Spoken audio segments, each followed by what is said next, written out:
The Gospel according to Luke, chapter 23, verses 13 to 25.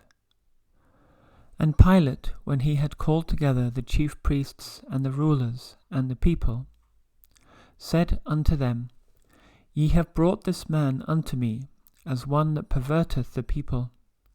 And behold, I, having examined him before you, have found no fault in this man touching these things whereof ye accuse him. No, nor yet Herod, for I sent you to him. And lo, nothing worthy of death is done unto him. I will therefore chastise him and release him. For of necessity he must release one unto them at the feast. And they cried out all at once, saying, Away with this man, and release unto us Barabbas, who for a certain sedition made in the city and for murder was cast into prison. Pilate therefore, willing to release Jesus, spake again to them. But they cried, saying, Crucify him, crucify him. And he said unto them the third time, Why? What evil hath he done? I have found no cause of death in him. I will therefore chastise him and let him go. And they were instant with loud voices, requiring he might be crucified. And the voices of them and of the chief priests prevailed. And Pilate gave sentence that it should be as they required. And he released unto them him that for sedition and murder was cast into prison, whom they had desired. But he delivered Jesus to their will. There endeth our reading. Thank you, Lord. Amen. In yesterday's reading from chapter 23 of the Gospel of Luke, we were witness to the first part of the trial of Jesus Christ, the Son of God, before Pontius Pilate, the Roman procurator of Jerusalem. And in that reading we had a novel feature from the Gospel of Luke, given that this is covered in all four Gospels. But the novel feature in the narrative of Luke is that once Pontius Pilate heard from the Sanhedrin that Jesus was a Galilean, he sent him to be tried by Herod Antipas, the Tetrarch of Galilee, who happened to be in Jerusalem for the Passover festival. And Herod was very pleased because he had long wanted to meet this Jesus of Nazareth for a frivolous reason, though at this point he wanted, or he hoped, to see a miracle.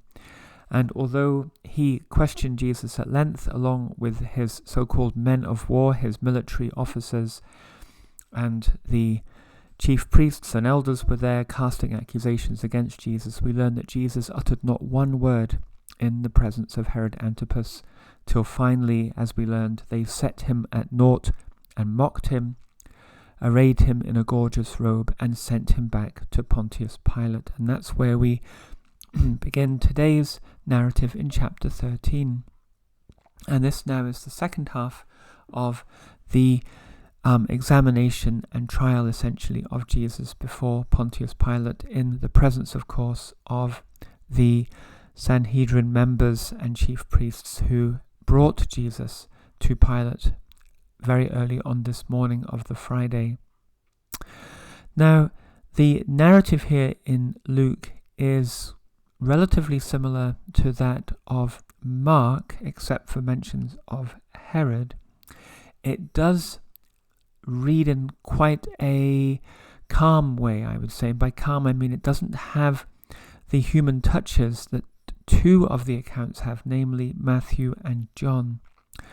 In Matthew, we have some famous incidents which I'll mention as we go along, and in John, from chapter 19 of John, verses 1 to, I believe it's 16, so a long account in John, we have the second part of the famous discourse between Jesus and Pontius Pilate in the judgment hall, away from the crowd and the chief priests. and I'll mention that too as we go along. So, following Luke then, Jesus has been brought back from Herod Antipas's palace, and Pilate calls back together the people that had brought that accusation. So this would be higher members of the Sanhedrin, essentially. And this is taking place outside the praetorium, the judgment hall.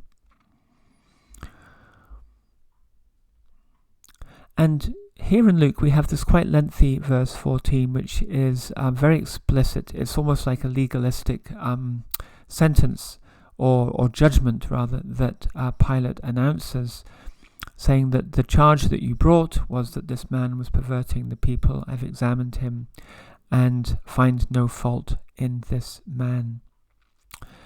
And then in verse 15, we have some translation issues, essentially. The confusing "for I sent you to him," which one could read to mean "I sent you accusers to Herod along with the prisoner so that you might make your accusations to Herod." But apparently the straightforward translation from the Greek would be he sent him back to us. He sent him back to us. I suppose this comes down to some finesses of the Greek tenses there. So, no, nor yet Herod, he sent him back to us. And another clarification there would be, instead of done unto him, would be done by him. Nothing worthy of death is done by him. One could also read this in the way it's written here, and maybe this is the way the translators understood it, which is that nothing worthy of death was done toward Herod Antipas, therefore he did not pass any sentence, something like that. Now, verse 16 is a key verse, because it's here really that Pilate had the opportunity. He's already given his own verdict. He said that Herod has washed his hands of the case. This is where Pilate had the opportunity to release the prisoner. But he makes an error, perhaps an error, or he is trying to mollify this essentially angry mob at this point. We know from some of the translations, particularly from John, when we hear that the Jews were seeking certain thing or saying certain thing, and by Jews here, whenever we speak of the Gospel of John, John always refers to the Jewish elders as the Jews with a capital J. But yes, so the Jewish elite there would be translated as loud, harsh, repetitive cries. So there's a very, very charged atmosphere here, which we don't really get from this discourse in Luke, but it comes through in some of the other Gospels. Clearly Pilate's trying to find a middle road. And maybe this is one of life's lessons, that if one is between a rock and a hard place, so to speak, as Pilate is, sometimes a compromise is actually not a good solution, because you actually just get the worst of both worlds, which I think is what ultimately happens to Pilate here. Pilate's sense of justice of this human being in front of him is that he is innocent and that he should be released. And just to bring in some of these touches from other Gospels, indeed, in the account in Matthew, in chapter 27, if we just take a look at that, here's one of the touches in verse 19 of that chapter. When he, namely Pilate, when he was set down on the judgment seat, his wife sent unto him, saying, Have thou nothing to do with that just man, for I have suffered many things this day in a dream because of him.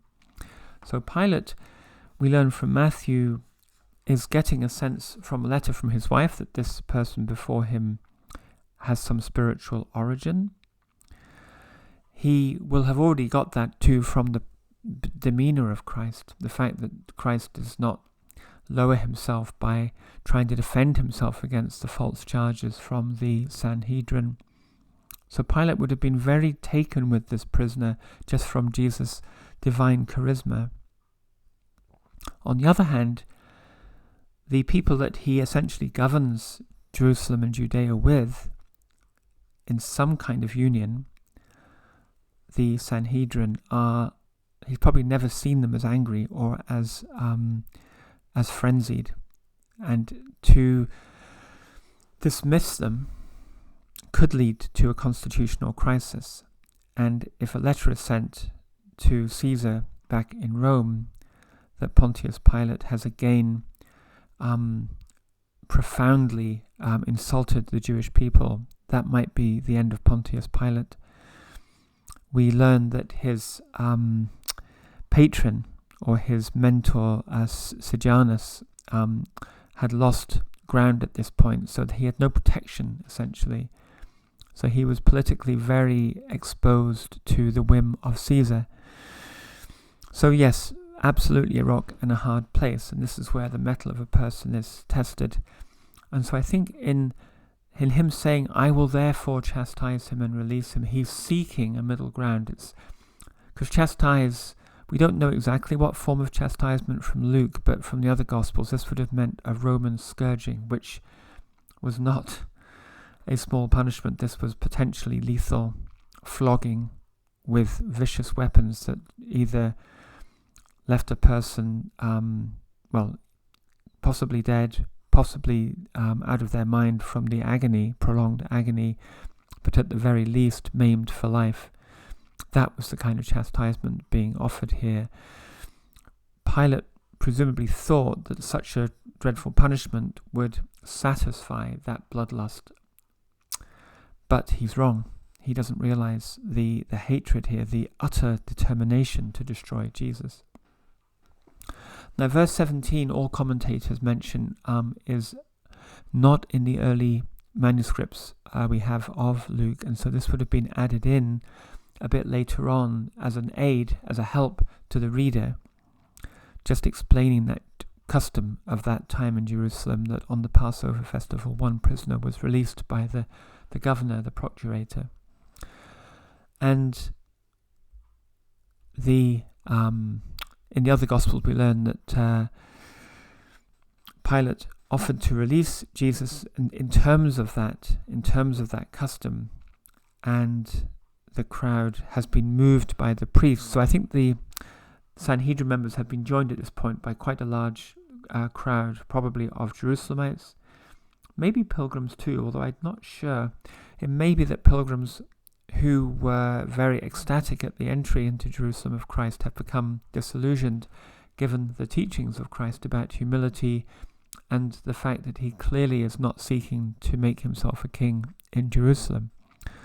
And great adoration can very quickly turn to great hatred, as we know. Love and hate are often the two sides of the same coin. So it may be that people have changed their view radically because of their false aspirations not being materialized. But we learn, though, in I think it's in Matthew, that the chief priests moved the crowd to call for Barabbas. So the crowd is crying out that, away with this man, do away with Jesus. We wish to have Barabbas released, who was in prison for insurrection, and apparently within that insurrection for murder, made in Jerusalem itself. And the name Barabbas literally means son of a famous father. Even it can mean, with a slightly different spelling, son of a famous rabbi, so one of the two. So some commentators wonder whether he may have had a father who was on the Sanhedrin Council, and that would have been another reason for them to request him to be released. And we see Pilate just at this point is in a position of weakness. He's made a mistake. It's like a chess game where he's made a wrong move and there's no going back now. If you're playing a good opponent and you make a weak move in a chess game from a previously balanced position, you can essentially lose the game in one move by just creating a fundamental weakness in your position, which is what Pilate's essentially done here. Because he had put all his chips on essentially chastising and releasing Jesus through this custom, but that door's now been closed, and now he's really it's just empty words. Two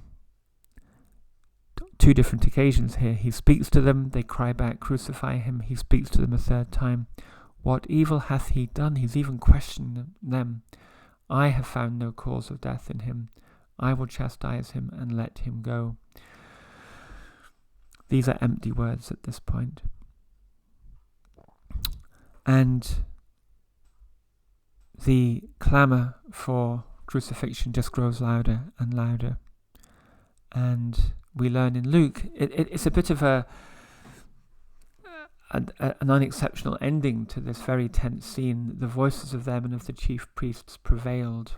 And we have so much more detail in other Gospels that we should, I think, just indicate some of those things here. So, for example, in Matthew, I should say in Mark it's similarly concise, but in Matthew, for example, particularly in that third occasion when he speaks to them, we have this famous washing of the hands. So in verse 24,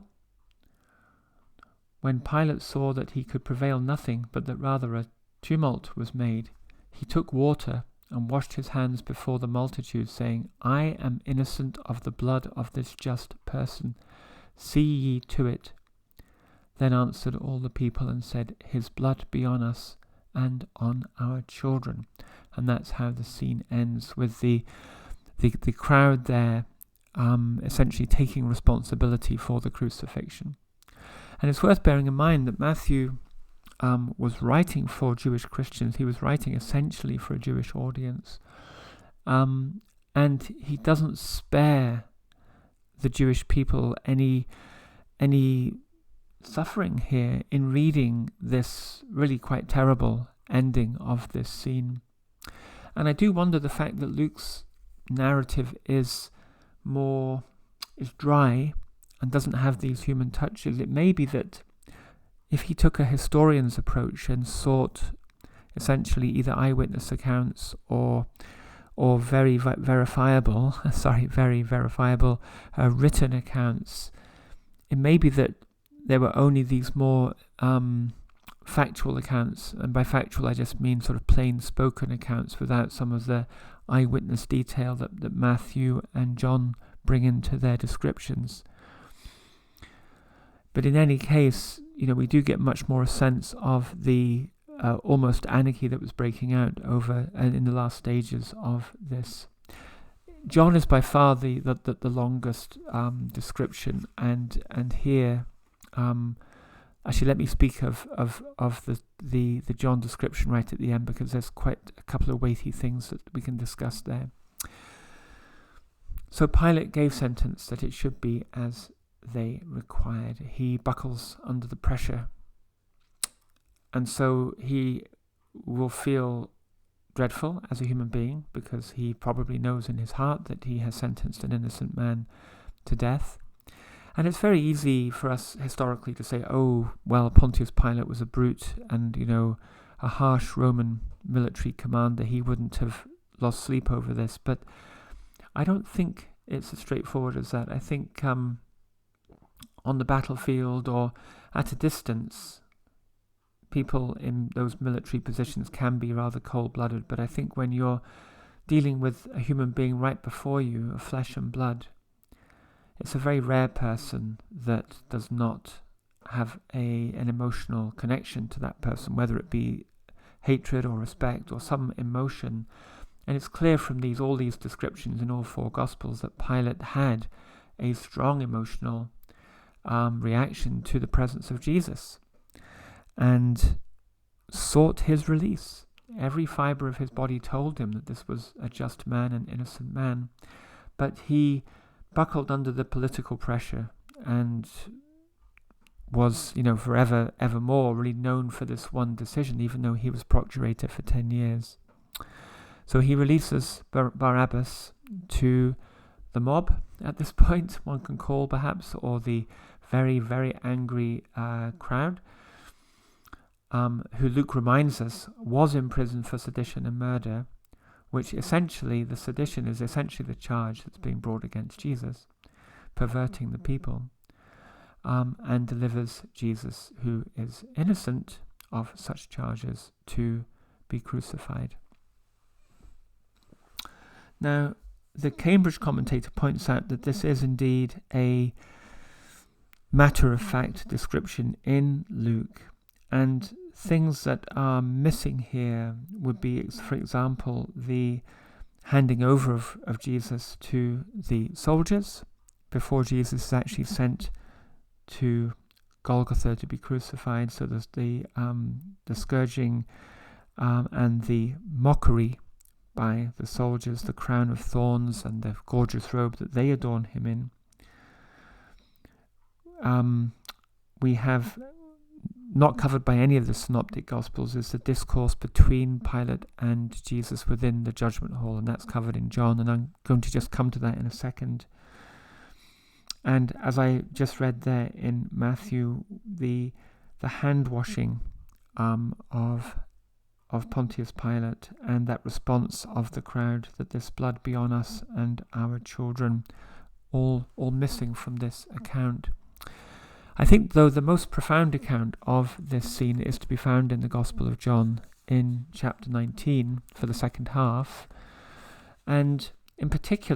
between verses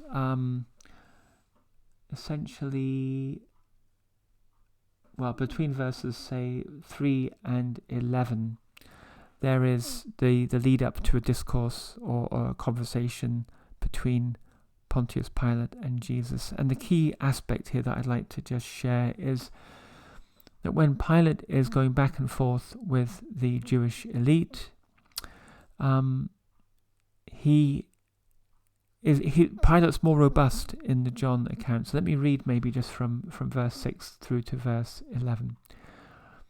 When the chief priests, therefore, and officers saw him, they cried out, saying, "Crucify him, crucify him." And just for context, this is Jesus being brought out to them after being scourged by the soldiers and having a crown of thorns and the robe. So he would be just covered in blood, probably barely able to walk, probably shaking violently from the pain and the shock to the system of this scourging. And there's a famous line when Pilate shows Christ to them, "Behold the man," I think really just saying, "Behold this sufferer, he's already suffered." Famous line, "Ecce homo." When they saw him, they cried out, saying, "Crucify him, crucify him." Pilate saith unto them, "Take ye him and crucify him, for I find no fault in him." So Pilate here is mocking them, saying, "Well, you crucify him," knowing they can't legally. The Jews answered him, "We have a law, and by our law he ought to die, because he made himself the Son of God."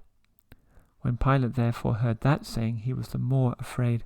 So there's a twist here in John, you see, which from the synoptic accounts we get the sense that the Sanhedrin judged Jesus guilty of blasphemy and should be sentenced to death. They can't sentence him to death themselves, but they bring political charges against Jesus to the Romans, thinking that Pilate won't be interested in a blasphemy charge because that's just a Jewish internal religious affair. But in the account in John, it's actually when they say he hath declared himself the Son of God, that's when Pilate really gets anxious and goes back in. So I'll continue reading here from verse 9 of that chapter in John. Pilate went again into the judgment hall and saith unto Jesus, "Whence art thou?" But Jesus gave him no answer. Then saith Pilate unto him, "Speakest thou not unto me? Knowest thou not that I have power to crucify thee and have power to release thee?" Jesus answered, "Thou couldst have no power at all against me, except it were given thee from above. Therefore he that delivered me unto thee hath the greater sin." Very, very profound, and I spoke a great length on this in the commentary on this passage in John. That would have been in the autumn of the Gospel year, and I won't repeat that here because it's just not the right amount of time to go into that. But in a nutshell, the essence we have there is that Jesus is essentially saying to Pilate, we are following prophecy. We are following prophecy. you could have no power at all against me except it were given thee from above, essentially saying we are playing a part here, or at least the people around Jesus are playing their parts. Jesus, as part of the Godhead, as the human manifestation of the Son of God, is well aware of the inexorability of prophecy. And I try to explain my understanding of that very enigmatic line, he that delivered me unto thee hath the greater sin. And that's a very, very interesting phrase that one can go into tremendous depths. Pilate at this point is almost acting with humility towards Jesus.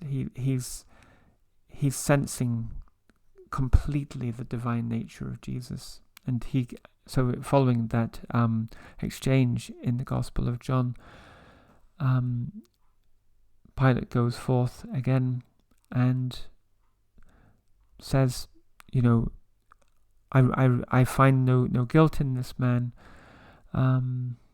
So I'll just read the last two verses of that section. And it was the preparation of the Passover, and about the 6th hour, and he saith unto the Jews, Behold your king. But they cried out, Away with him, crucify him. Pilate saith unto them, Shall I crucify your king? The chief priests answered, We have no king but Caesar. I just wanted to read that last line to you there. So in the Gospel of John, again, we have a similar ending to the Gospel of Matthew, where essentially, ultimately, the Jewish elite get their way by totally humiliating themselves. So they humiliate themselves in Matthew by saying the blood is on our hands and our children. In John, they humiliate themselves by saying we have no king but Caesar, which is just a disastrous thing to say, given that the tenor of the Jewish culture was to shake off the Roman yoke, but for their leaders to say we have no king but Caesar. But that's the depths they have to kind of humiliate themselves to in order to finally get Pilate to hand Jesus over to their will, which in all four Gospels, of course, he ultimately does.